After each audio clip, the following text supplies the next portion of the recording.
Hey folks, we're rolling, and it's Chris here from Rock Guitar Lessons for Old Guys, and I really am an old guy now. Part of the reason I haven't posted for so long is because it was my 50th birthday a couple of weeks ago, and we partied pretty hard on the way up to it, and we partied on my birthday, and we're still partying. So I haven't had a lot of time to do videos.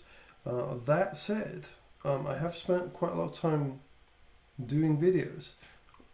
How does that work? Well, I've been doing a bunch of stuff, some stuff coming up that isn't quite released yet. Tonight's video is basically me just ad-libbing, no editing, none of that stuff, no backing tracks, none of the stuff that takes ages and ages to do. I just wanted to put a video out there because I need to get back into doing this because I've really missed it. But the videos that are upcoming on my channel are going to be Twisted Sister, I Want to Rock, a lesson on how to do that. It's such a classic tune, that one.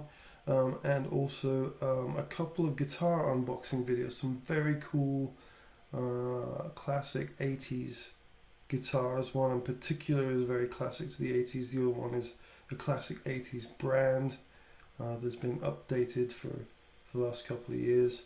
So I'm going to be unboxing those and letting you guys see them.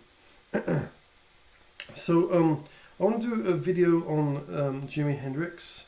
I was asked by one of my subscribers, how do I approach Hey Joe? Now, I'm not going to get into a full breakdown of how I do every Hey Joe lick, but one of the things that I discussed with them at the time was showing them the sort of Hendrix trick, or the secret lick, or whatever you want to call it. It's that thing that he does when he's playing the sort of clean sound, and he utilizes it over Hey Joe. So we're going to look at what he's doing and how he approaches that, and how I approach it, I suppose. So let's start off with the chord progression for Hey Joe, which is C, G, D, A, and E. Okay. Now we're going to play these chords a bit further up the neck using the A form and the E form. So C, G, D, A, and E. Now I'm going to look at this D form. Okay, if you build the chord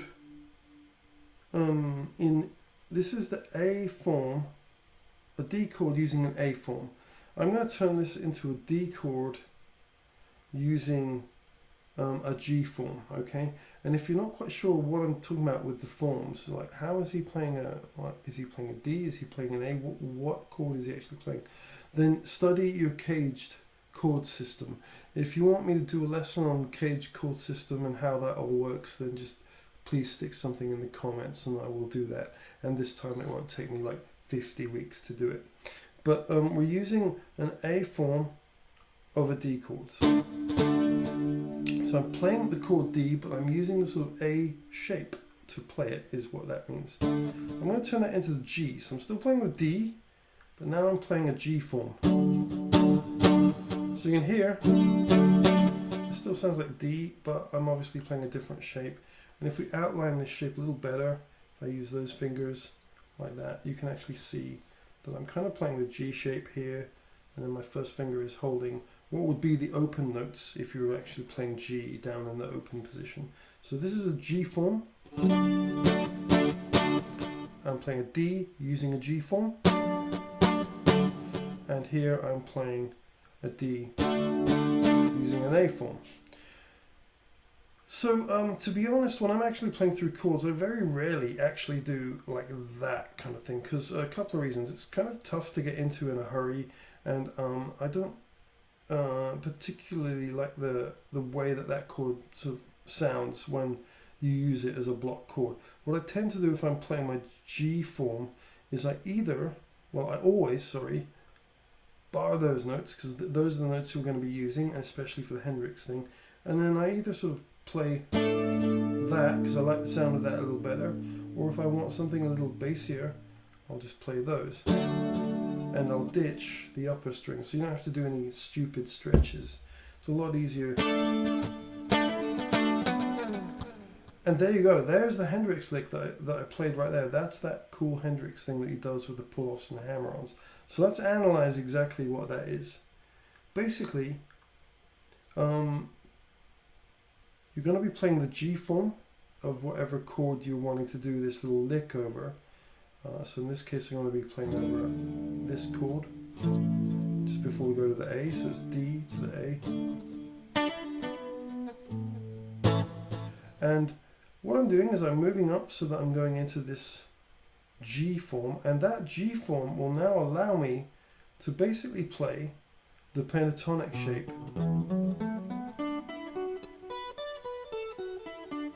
Albeit slightly out of tune.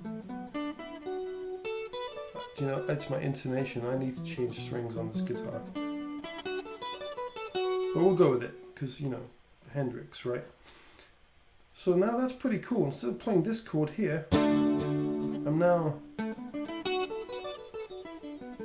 playing the pentatonic shape 2 frets up from where my chord is, okay?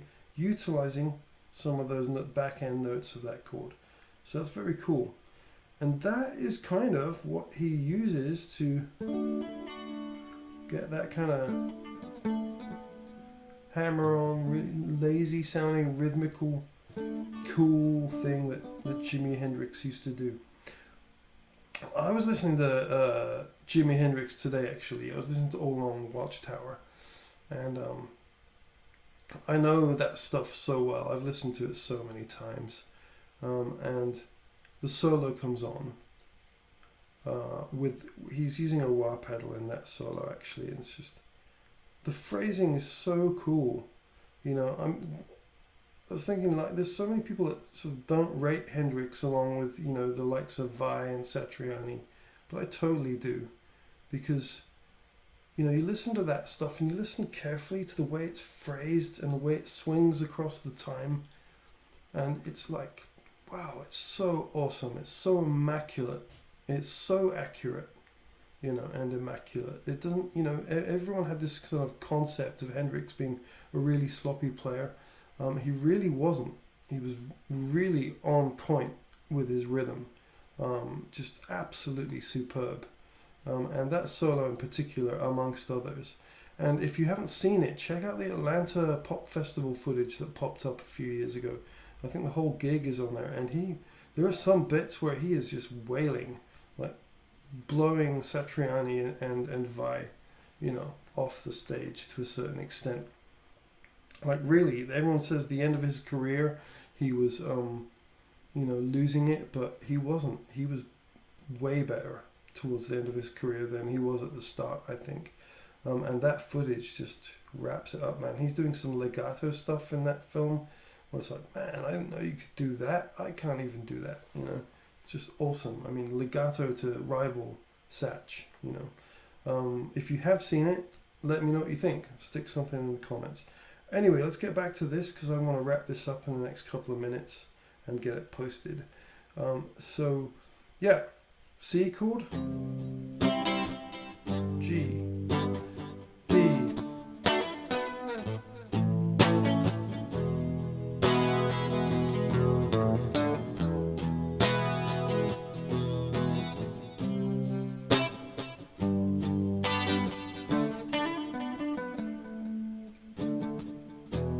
okay, so see how that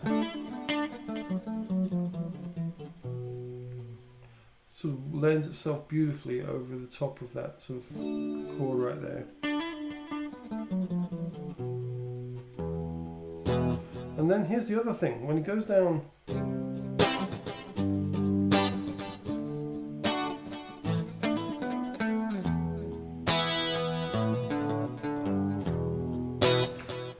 what do you think that is? If you think about it, let's analyze that. He's playing off an E chord. Well, it's just basically G major, using the capo, not the capo, the nut, to play the open stuff. So we're just back to the pentatonic shape over E pentatonic, E minor pentatonic, or G major. So that's basically the sort of Hendrix trick in a nutshell. Take your chord that you're playing with your root, you know, on the 5th string, take the back end, move your finger up so that you're holding the back end of that chord, and it now becomes the front end, and then just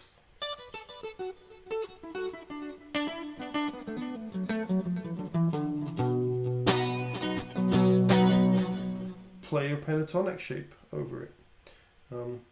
Yeah, use the G caged pentatonic shape, and you're gonna start sounding like Hendrix. There we go, there's the Hendrix trick. I hope you enjoyed that. That's bye for me for this week. I'm going to try and post every Monday night, so please subscribe and hit the notification bell so that you can get my videos, and also the unboxing of the new cool guitars, and also to keep up with my 50th birthday shenanigans. Alright, have a good one, keep it real. Bye for now.